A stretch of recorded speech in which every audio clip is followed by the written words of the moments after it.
Welcome back, everybody. Today is part 2 of my benchmark series. I have 5 more circuits that I'm going to be trying to lap and set my best time possible at. And of course, if you know what circuit comes after the last for my part 1, you know that we are doing Monaco today. I spent way too long lapping Monaco. I probably spent like 3.5 hours recording all the circuits today that I'm doing today, and Monaco is probably about an hour and a half of those. As you know, it's probably just because you need to actually like warm up in Monaco. You need to be confident with the way your car goes. We set one lap time there, but it was a really roughy. Actually, this is the end of the first lap. A very rough first lap. Not first lap I did, but the first improvement on the time I did. I had a 12.7, that's 7.3. Going across the line, we improved by a tenth. Of course, that wasn't the fastest that I could do, so I decided to go again. Coming across the line, we are way up on our time. And when we go across, we're going to improve by 5 tenths to go to 12.604. I still wasn't satisfied with that, so I'm going to go again. Lap 6, but it's probably lap like 30 in reality from just redoing crashes. Another 10th improvement. Still not satisfied. Coming across the line here, we are up another 3 tenths. 3-point improvement of a 3.387. I'm going to. I can't talk. We are at 1 minute 11 seconds, 0.5, and now we have another 4 tenths improvement coming up. And at this point, I was satisfied at my time until I saw that I am 6/100ths of a way to getting into the 110s. So of course I had to go again. There was probably another like 50 attempts to get to this lap that I'm going to show in full. I tapped the barrier a little on the way into turn 1, but we're down on our time right now. I think all the improvement I did came in sector 3. Just going, the final 2 corners really were really the bane of my existence. We ran up against a wall there, and we're down like 3 tenths, so there's like way more time to find. I just at this point was so sick of driving Monaco. I was just, as soon as I got under 110 or under 111 into the 110s, I was done. But on my Ghost, the Novell chicane, it was a big improvement, put us into the positives. We went from like 2 tenths down to 2 tenths up, so that was like a 4 tenths improvement. I banged the wall there. You could tell just how frustrated I am doing this thing. I would take like any bit of improvement to just get into the 110s, and it looks like we're gonna get that. So the final time I have for Monaco is a 1 minute 10 seconds, .992. But of course there was a lot more to improve on there. But that's what I have for now. We'll probably be able to see if I improve or not at the end of F1 2019 when I come back to all these tracks. But anyway, let's move on to Canada. So this was my first lap in Canada. My original best time was a 111.1. As you can see, I'm crushing that time. I'm over a second up on my delta. That puts us at 110.081. I figured that I can still improve. That was only a couple laps I did in. I wanted to get under 110, just like how I wanted to do under 111 in Monaco.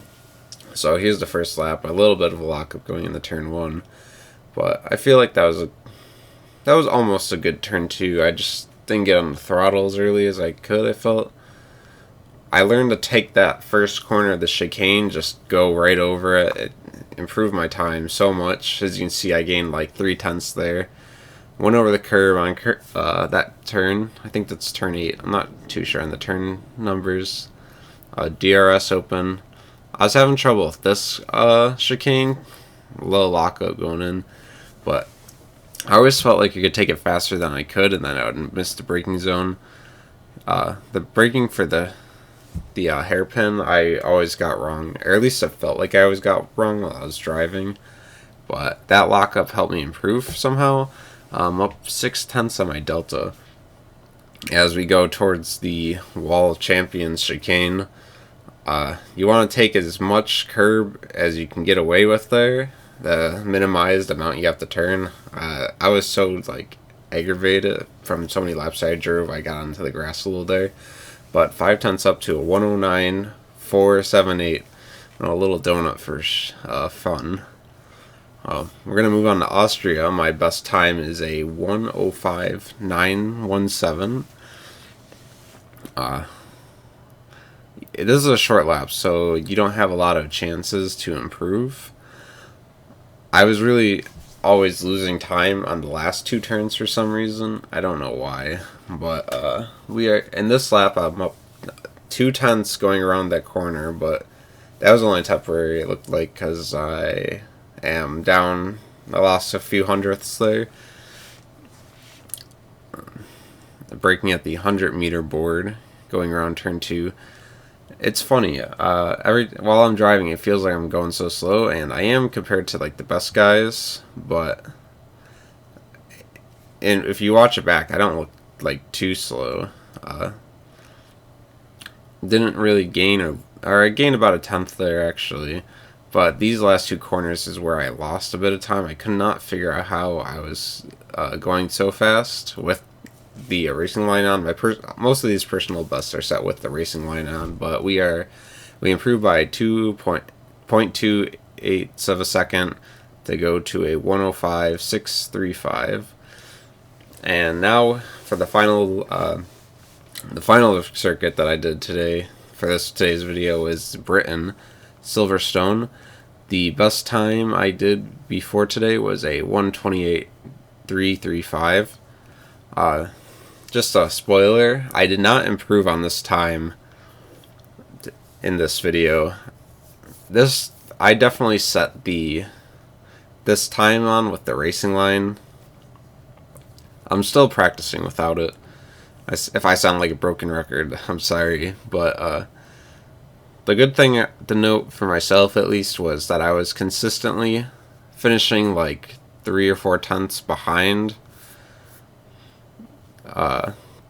my best time, so at least I had the consistency down. It's just all about improving that speed now. Yeah, so I'm already 3 tenths down halfway through the lap. I'm pushing with like everything I can. I spun out a lot just trying to improve. This is one of my better Megats, Beckett's, and Chapel attempt. Sorry, but you can see that my personal best ghost is way up the road. Use up some curb there. You can go wide here. They don't really penalize you too much, but I went in deep there. It really slowed me down on the exit of the turn, but that's fine. 6 tenths there. That was most of my laps got invalidated for going just like a tiny wee bit over the lines onto the curbs, but you know, it happens. That was the best like valid lap time I could set, and at this point I was like extremely tired from 3 hours of recording. My best time for this session was a 128.949. It's lap 9 there at the bottom.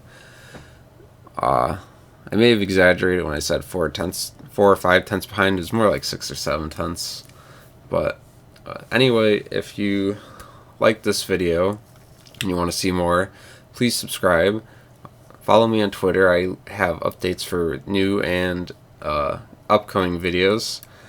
I'm gonna probably tweet about real F1 too in real life, but thanks for watching. I'll see you in the next video.